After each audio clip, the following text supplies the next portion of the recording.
Vamos continuar o nosso raciocínio feito a partir então do conhecimento que nós temos sobre o campo magnético e daquelas relações matemáticas de cálculo vetorial, daquelas identidades. Então nós já sabemos que o campo magnético é um campo vetorial cujo divergente é sempre zero. Então não tem fonte de linhas de campo magnético, elas não têm origem nem fim. Não tem como separar polo norte de polo sul magnético, esse é o significado. Então nós podemos utilizar aquela identidade vetorial, de cálculo vetorial, que diz que o divergente do rotacional de um campo vetorial qualquer é sempre zero. E por comparação, nós podemos ver então que podemos escrever o campo magnético, ou a densidade de fluxo magnético B, como o rotacional de um outro campo vetorial qualquer. Então nós podemos obter B a partir de A. E essa expressão aqui representa então a relação entre a densidade de fluxo magnético e um outro campo vetorial que agora será chamado de potencial magnético vetorial. Ou potencial vetor também. Alguns livros tratam dessa nomenclatura, potencial vetor. Qual a finalidade disso? Qual o significado físico? Essa grandeza aqui chamada potencial magnético vetorial não tem um significado físico. Ela é mais uma grandeza matemática auxiliar que pode facilitar em algumas situações o cálculo do campo magnético. De que maneira? Imagine uma certa distribuição de corrente onde fica difícil de calcular quem é H ou B, mas que é mais fácil calcular A. Então, se é mais fácil calcular o potencial magnético vetorial de uma certa distribuição de corrente, depois calcular o rotacional é uma operação mais simples. Então, em situações, por exemplo, como aplicações em antenas, muitas vezes se calcula primeiro o potencial magnético vetorial e depois se calcula B e H no entorno da antena, tá? Então, achar uma relação também com o campo elétrico. Então essa é a principal finalidade desse potencial magnético vetorial. Ele não tem um significado físico, mas ele pode servir em algumas aplicações para facilitar os cálculos de campo magnético, sendo então uma grandeza intermediária, uma grandeza auxiliar, mesmo sem ter significado físico algum. A unidade de medida do potencial magnético vetorial, ou potencial vetor, é Weber por metro ou Tesla vezes metro. Então é só fazer aqui a análise. Se essa unidade é Tesla vezes metro, quando se diferencia com relação ao espaço, né, que é o que o rotacional faz, sobra então uma grandeza com unidade Tesla, que é a densidade de fluxo magnético. De que forma nós podemos calcular esse potencial magnético vetorial?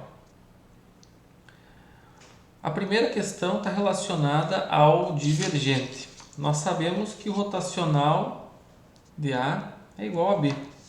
Mas para nós caracterizarmos um campo vetorial de maneira única, nós precisamos saber o divergente e o rotacional desse campo.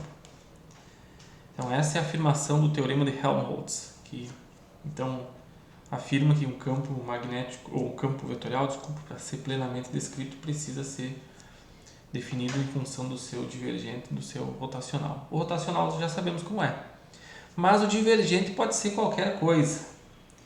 E esse é um grau de liberdade que nós temos. Podemos escolher um campo qualquer, desde que o seu rotacional atenda à condição de ser igual à densidade de fluxo magnético. Então, a condição adicional que vai ser imposta, só para simplificar o cálculo, é a seguinte: o divergente de A vai ser igual a zero. E a partir disso, definindo que o seu rotacional é igual a B e que seu divergente é igual a zero, nós chegamos a expressões que relacionam então a distribuição de corrente com o campo vetorial A com o potencial magnético vetorial.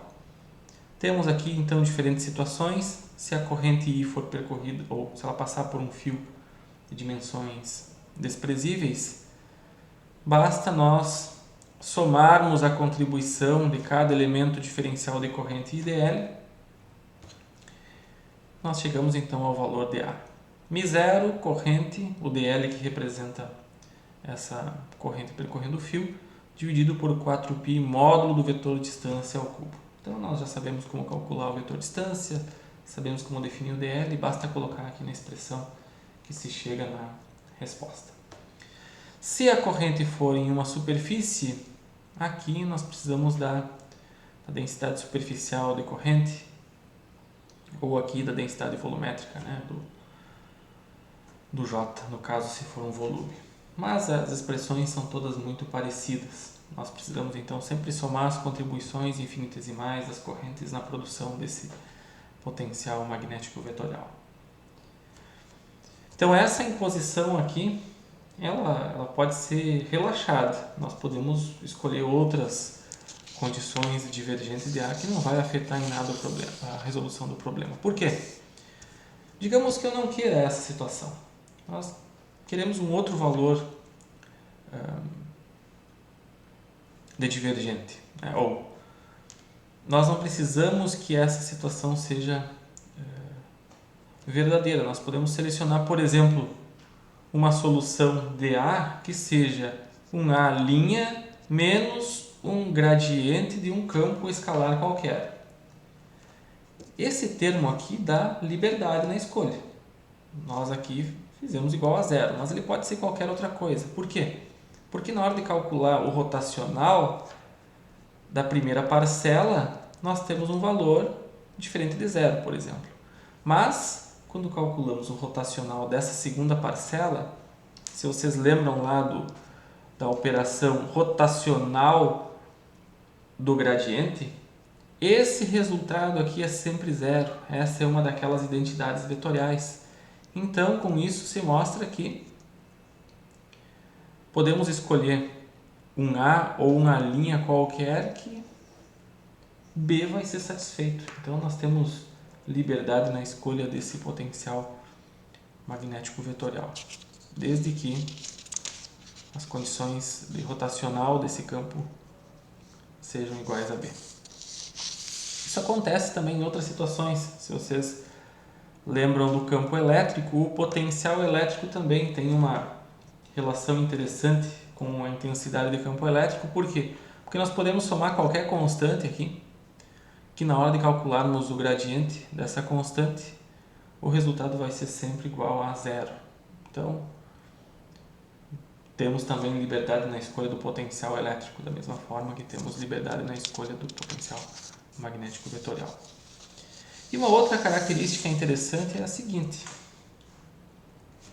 se B é igual à rotacional de um outro campo vetorial e o fluxo magnético que passa através de uma superfície aberta é definido como B escalar ds através dessa superfície, nós podemos usar o teorema de Stokes para definir a seguinte relação. Primeiro, substituímos B por rotacional de A, e aqui o rotacional de A escalar ds através de uma superfície aberta do teorema de Stokes, ele é igual a integral de caminho fechado desse mesmo campo A escalar dl.